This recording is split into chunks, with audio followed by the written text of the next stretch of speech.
आज आपण करतोय मांदेलीचं कालवण। ही मांदेली घेतली, याशी मस्त साफ करून घ्यायची, सर्व काठी काढायची, त्याचे शेपटी सर्व काढून घ्यायचं, व्यवस्थित खवलेले वगैरे काढून घ्यायचे। त्याला मी हळद मीठ लावून ठेवली अशी। आता आपण वाटणाची तयारी करू। ही कोथिंबीर, लसूण, कांदा, कढीपत्ता, टोमॅटो आणि खोबरं यात आपण सर्व वाटून घेऊ एकत्र। थोडं थोडं पाणी टाकून आपण वाटून घेऊया। बघा अशा प्रकारे आपण वाटून घेतलं, बारीक वाटायचं।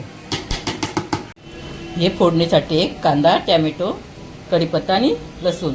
आपण कढीपत्ता वाटणामध्ये टाकला होता, कारण कढीपत्ता सर्व काढून टाकतात ना, म्हणून वाटून घ्यायचा। कढई आपली गरम झाली, तेल टाक।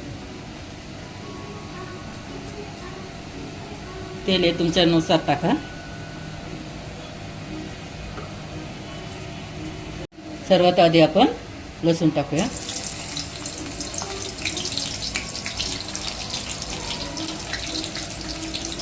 मग कढीपत्ता,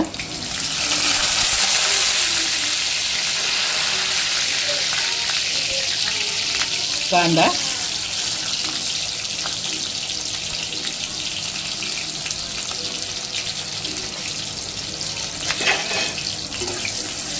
कांदा ब्राऊन होईपर्यंत आपण फ्राय करून घेऊया। आपला ब्राऊन झाला, आता आपण टोमॅटो सोडून देऊ।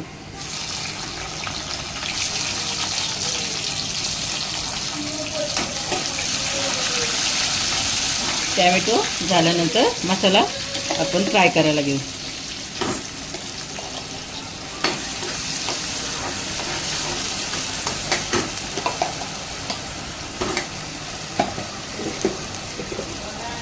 त्यात आपण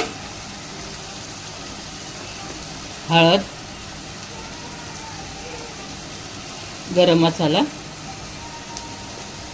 धनिया पावडर आणि हा मालवणी मसाला 3 चमचे टाकूया। आणि चांगलं तेल सुटेपर्यंत फ्राय करून घेऊ। चांगलं तेल सुटेपर्यंत आपण अजून हलवून घेऊ। असं तेल सुटेपर्यंत आपण मसाला भाजून घेतला। मसाला आपला कच्चा होता ना, त्याच्यामुळे चांगला भाजायचं। पाणी आपल्याला ॲड करू।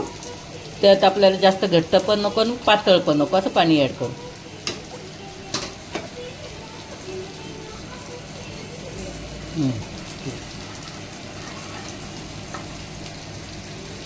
आपण यात वाटण्याचं मसाला ज्याच्यात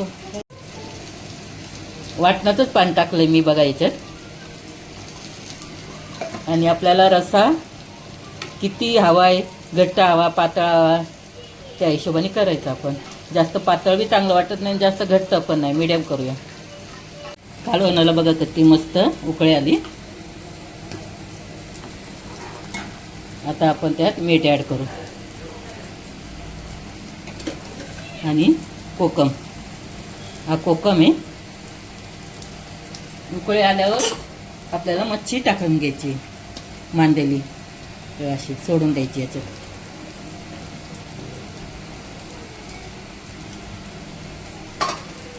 चांगली खळखळून उकळी येऊन देऊ। अशा प्रकारे आपलं कालवण तयार झालं। आता आपण कोथिंबीर ॲड करू आणि गॅस बंद करूया। मांदेली ही 2 उकळीमध्ये शिजते, त्याच्यामुळे जास्त वेळ ठेवू नये। हे आपली मच्छी कढी तयार आहे। प्लेट बघा, हे मांदेलीचं कालवण, हे बोंबील फ्राय आहे, कुरकुरीत केलेलं आहे। याचे आम्ही लिंक नंतर पाठवतो। अशा प्रकारे आपली प्लेट तयार आहे मच्छी कढीची। थँक्यू।